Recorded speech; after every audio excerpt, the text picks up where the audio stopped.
ନମସ୍କାର। ଆଜି ମୋର ପ୍ରଥମ ଭିଡ଼ିଓ।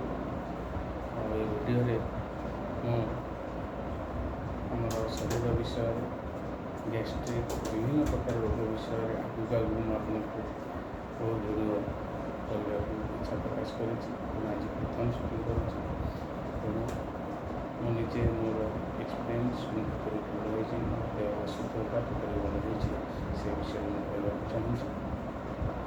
ତ କହିଲେ ବହୁତ ସମୟ ଲାଗିବ, ମୁଁ ସର୍ଟରେ ଆପଣଙ୍କୁ କହିଦେଉଛି। ଗୋଟେ କଥା ହେଉଛି କି ଗ୍ୟାସ୍ ଜନିତ କୌଣସି ରୋଗ ହୁଏ, ତା'ର ଗୋଟିଏ ସଲ୍ୟୁସନ୍ ହେଉଛି କୌଣସି ଔଷଧ ଆପଣ 10 ବର୍ଷ 20 ବର୍ଷ ଜୀବନ ସାରା ଖାଇଲେ ବି କାମ କରିବନି।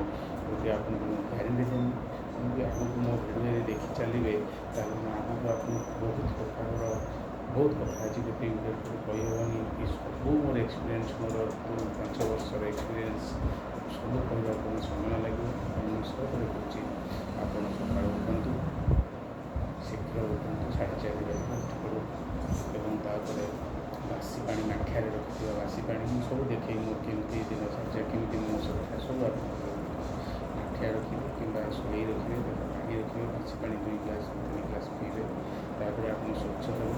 ଶୌଚ ହେଇସାରିଲା ପରେ ଆପଣ ଭଲ ଜାଗା, ଆପଣଙ୍କ ଛାତ ଥିବ କିମ୍ବା ହାୱା ଥିବ, ଭଲ ହାୱା ଧରି ଯିବା ଆସିବା କରୁଥିବା ଜାଗାରେ କପାଳଭାତି ଆପଣଙ୍କ ଜୀବନ ବଞ୍ଚିଯିବ।